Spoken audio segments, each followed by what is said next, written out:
Hello dears, welcome to study guide. ഇന്ന് നമ്മൾ discuss ചെയ്യാൻ പോകുന്നത് രഞ്ജീസ് മാജിക് ബാറ്റ് എന്ന സ്റ്റോറിയുടെ സമ്മറിയാണ്. ഈ സ്റ്റോറി എഴുതിയിരിക്കുന്നത് ഇന്ത്യൻ ഇംഗ്ലീഷ് റൈറ്ററായ റസ്കിൻ ബോണ്ടാണ്.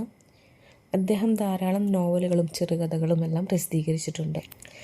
പിന്നെ പത്മശ്രീ, പത്മഭൂഷൺ എന്നീ പുരസ്കാരങ്ങൾ അദ്ദേഹത്തിന് ലഭിച്ചിട്ടുണ്ട്. രഞ്ജീസ് മാജിക് ബാറ്റ് എന്ന ഈ ഒരു സ്റ്റോറി രഞ്ജി എന്ന പേരുള്ള ഒരു ആൺകുട്ടിയെക്കുറിച്ചുള്ളതാണ്. അവനെ ക്രിക്കറ്റ് കളിക്കാൻ വളരെ ഇഷ്ടമായിരുന്നു. കൂടാതെ അവൻ അവൻ്റെ സ്കൂൾ ക്രിക്കറ്റ് ടീമിലെ ഒരു അംഗവുമാണ്. ഈ സ്റ്റോറി ആത്മവിശ്വാസത്തിൻ്റെ അല്ലെങ്കിൽ സെൽഫ് കോൺഫിഡൻസിൻ്റെ ഇമ്പോർട്ടൻസിനെ കുറിച്ചാണ് പറയുന്നത്. ഇനി സ്റ്റോറിയുടെ സമ്മറിയിലേക്ക് കിടക്കാം.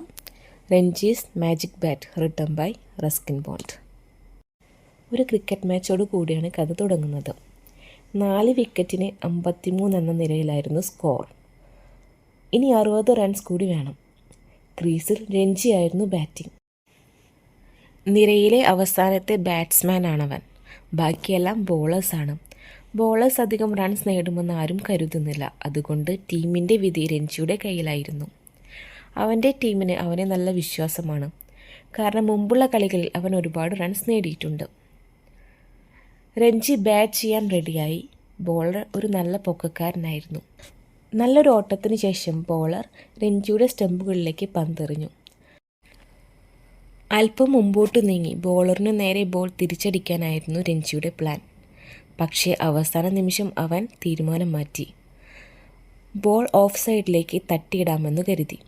പക്ഷേ ബോൾ അന്തരീക്ഷത്തിൽ ഒന്ന് കറങ്ങിയിട്ട് രഞ്ജിയുടെ പാഡ്സിൽ ശക്തിയായി തട്ടി LBW ആയി. രഞ്ജി ഔട്ടായി. വളരെ നിരാശയോടെ രഞ്ജി മടങ്ങി. മറ്റുള്ള ബാറ്റ്സ്മാൻമാർക്ക് കാര്യമായി റൺസൊന്നും നേടാൻ കഴിഞ്ഞില്ല. രഞ്ജിയുടെ ടീം തോറ്റു. രഞ്ജി വീട്ടിലേക്ക് പോകുന്നത് മിസ്റ്റർ കുമാറിൻ്റെ കടയുടെ മുമ്പിൽ കൂടിയാണ്. വീട്ടിലേക്കുള്ള യാത്രയിൽ മിസ്റ്റർ കുമാറിൻ്റെ സ്പോർട്സ് ഷോപ്പിൽ ചെറിയ കാര്യങ്ങൾ സംസാരിക്കാൻ വേണ്ടി രഞ്ജി സാധാരണ എത്താറുണ്ട്. ക്രിക്കറ്റ് ബോളുകൾ, ബാഡ്മിൻ്റൺ റാക്കറ്റുകൾ, ഫുട്ബോൾ, ഹോക്കി സ്റ്റിക്കുകൾ, വിവിധ ആകൃതിയിലും വലിപ്പത്തിലുമുള്ള പന്തുകൾ എന്നിങ്ങനെ ഏതൊരു സ്പോർട്സ് പ്രേമിക്കും ആവശ്യമായതെല്ലാം ആ കടയിലുണ്ടായിരുന്നു. രഞ്ജിക്ക് ഈ കട ഒരു അത്ഭുത ലോകമായിരുന്നു. അവിടെ സമയം ചെലവഴിക്കാൻ അവന് വളരെ ഇഷ്ടമായിരുന്നു. പക്ഷേ അന്ന് അവിടെ സമയം ചെലവഴിക്കാൻ അവന് തോന്നിയില്ല. കടയുടെ അരികിൽ കൂടെ നടക്കാൻ അവൻ തീരുമാനിച്ചു. പക്ഷേ കുമാർ അവനെ പേര് വിളിച്ച് അങ്ങോട്ട് വരാൻ ആവശ്യപ്പെട്ടു. രഞ്ജിയിൽ എന്തോ കുഴപ്പമുണ്ടെന്ന് കുമാറിന് മനസ്സിലായി. അദ്ദേഹം അതിനെക്കുറിച്ച് ചോദിച്ചു. രഞ്ജി മിസ്റ്റർ കുമാറിനോട് അന്നുണ്ടായ എല്ലാ സാഹചര്യവും വിശദീകരിച്ചു. കുമാർ എപ്പോഴും സഹായകരമായിരുന്നു. എല്ലായ്പ്പോഴും മികച്ച ഉപദേശങ്ങൾ നൽകാറുണ്ട്. കുമാർ ഒരു സംസ്ഥാന കളിക്കാരനായിരുന്നു. ടാൻസാനിയയ്ക്കെതിരായ മത്സരത്തിൽ ഒരു സെഞ്ചുറി നേടിയിട്ടുണ്ട്. അദ്ദേഹത്തിന് ഇപ്പോൾ പ്രായം കൂടിയതുകൊണ്ട് ഫസ്റ്റ് ക്ലാസ് ക്രിക്കറ്റ് കളിക്കാൻ പറ്റില്ല.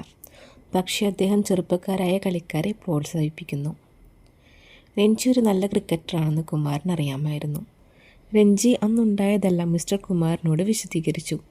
രഞ്ജി പറഞ്ഞു നിർത്തിയപ്പോൾ കുമാർ രഞ്ജിയോട് തൻ്റെ കടയുടെ ഉള്ളിലുള്ള റൂമിലേക്ക് വരാൻ പറഞ്ഞു. അവർ രണ്ടുപേരും ആ മുറിയിലേക്ക് പോയി. അകത്തെ ആ മുറിയിൽ വെളിച്ചം കുറവായിരുന്നു. ആ മുറി നിറയെ പഴയ സ്പോർട്സ് സാധനങ്ങളായിരുന്നു. അകത്തെ ആ റൂമിൽ വെളിച്ചം കുറവായിരുന്നു. അവിടെ എല്ലാ തരത്തിലുള്ള സെക്കൻഡ് ഹാൻഡ് സ്പോർട്സ് സാധനങ്ങളും ഉണ്ടായിരുന്നു. കുമാർ ധാരാളം ബാറ്റുകൾ പരിശോധിച്ചു.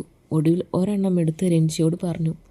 അതാണ് തൻ്റെ പഴയ കാലത്തെ ഏറ്റവും ഭാഗ്യകരമായ ബാറ്റെന്ന്.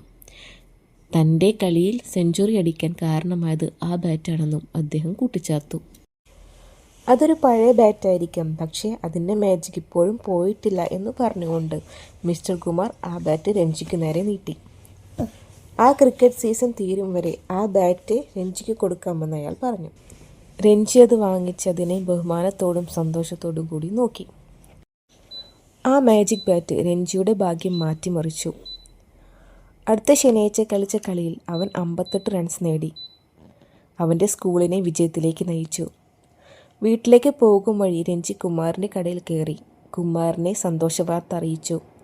തൻ്റെ സ്കൂൾ ടീം ജയിച്ചുവെന്നും താൻ 58 റൺസ് നേടിയെന്നും അതായിരുന്നു അവൻ്റെ ഇതുവരെയുള്ള ഏറ്റവും വലിയ സ്കോറെന്നും അവൻ പറഞ്ഞു. ആ ബാറ്റ് ശരിക്കും ഭാഗ്യമുള്ള ഒരു ബാറ്റാണെന്നും അവൻ കൂട്ടിച്ചേർത്തു.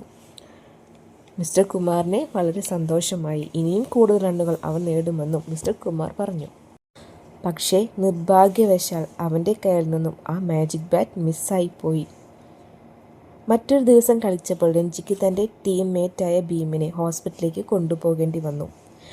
ഭീമിന് പരിക്ക് പറ്റിയിരുന്നു. ഭീമിനെ പറ്റിയുള്ള ആശങ്കയിൽ രഞ്ജി അവൻ്റെ ലക്കി ബാറ്റ്, അവൻ്റെ മാജിക് ബാറ്റ് ബസ്സിൽ വെച്ച് മറന്നുപോയി.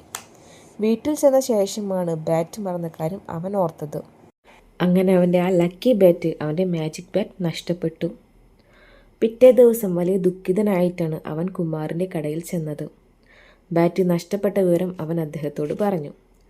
അത് ബസ്സിൽ വെച്ച് പോയെന്നും മറ്റന്നാൾ ഒരു ഡൽഹി സ്കൂളിനെതിരായ മത്സരമുണ്ടെന്നും അവൻ പറഞ്ഞു.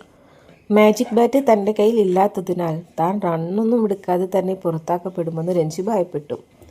അങ്ങനെ സംഭവിച്ചാൽ സ്കൂൾ ചാമ്പ്യൻസ് ആകാനുള്ള അവൻ്റെ ടീമിൻ്റെ അവസരം നഷ്ടപ്പെടുമെന്നും ഇത് കേട്ടപ്പോൾ കുമാർ ആദ്യമൊന്ന് ആശങ്കപ്പെട്ടു.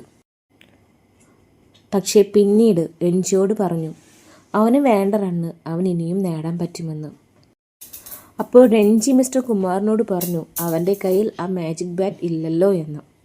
അതിനു മറുപടിയായി കുമാർ രഞ്ജിയോട് പറഞ്ഞു റൺ സ്കോർ ചെയ്യാൻ ഏതെങ്കിലും ഒരു ബാറ്റ് മതിയെന്ന്. ഒരു കളിയിൽ ബാറ്റ്സ്മാനാണ് പ്രാധാന്യം, അല്ലാതെ ബാറ്റല്ല. അതേപോലെ തന്നെ രഞ്ജിക്ക് കൊടുത്ത ആ ബാറ്റ് മറ്റു ബാറ്റുകളെ പോലെ തന്നെയാണെന്നും ആ ബാറ്റ് കൊണ്ട് മിസ്റ്റർ കുമാർ ഒരുപാട് റൺസ് നേടിയെന്നത് സത്യമാണ്. പക്ഷേ മറ്റേ ബാറ്റുകൾ കൊണ്ടും അദ്ദേഹം ധാരാളം റൺസ് നേടിയിട്ടുണ്ടെന്നും മിസ്റ്റർ കുമാർ പറഞ്ഞു. ഒരു പ്രത്യേക ബാറ്റിനെ ആശ്രയിച്ചല്ല അയാൾ റൺസ് നേടിക്കൊണ്ടിരുന്നത്. ഒരു ബാറ്റിന് മാജിക് ഉണ്ടാകുന്നത് ബാറ്റ്സ്മാന് മാജിക് ഉള്ളപ്പോഴാണ്.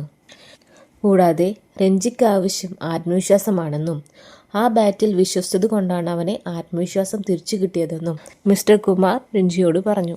രഞ്ജി നല്ല കളിക്കാരനാണെന്നും രഞ്ജിക്കൊരു പ്രത്യേക ബാറ്റില്ലെങ്കിലും തിളങ്ങാൻ കഴിയുമെന്നും അദ്ദേഹം പറഞ്ഞു. ശനിയാഴ്ച രഞ്ജി ബാറ്റ് ചെയ്യാൻ പോയത് ഭീമിൻ്റെ ബാറ്റ് കടം വാങ്ങിച്ചുകൊണ്ടാണ്. സ്കൂൾ ടീമിന് 2 റൺസ് മാത്രമുള്ളപ്പോൾ ആദ്യത്തെ വിക്കറ്റ് നഷ്ടമായി. മൂന്നാമത്തെ ബാറ്റ്സ്മാനായിട്ടാണ് രഞ്ജി ഇറങ്ങിയത്. ഡൽഹി സ്കൂളിലെ ബൗളർ നല്ല വേഗത്തിലാണ് പന്ത് എറിഞ്ഞുകൊണ്ടിരുന്നത്. പക്ഷേ രഞ്ജി അവനെ ആത്മവിശ്വാസത്തോടെ നേരിടാൻ തയ്യാറായിരുന്നു. ബൗളർ എറിഞ്ഞ ആദ്യത്തെ പന്ത് അതിവേഗത്തിലുള്ളതായിരുന്നു. എന്നാലും രഞ്ജി ആ പന്തിനെ ആഞ്ഞടിച്ചു.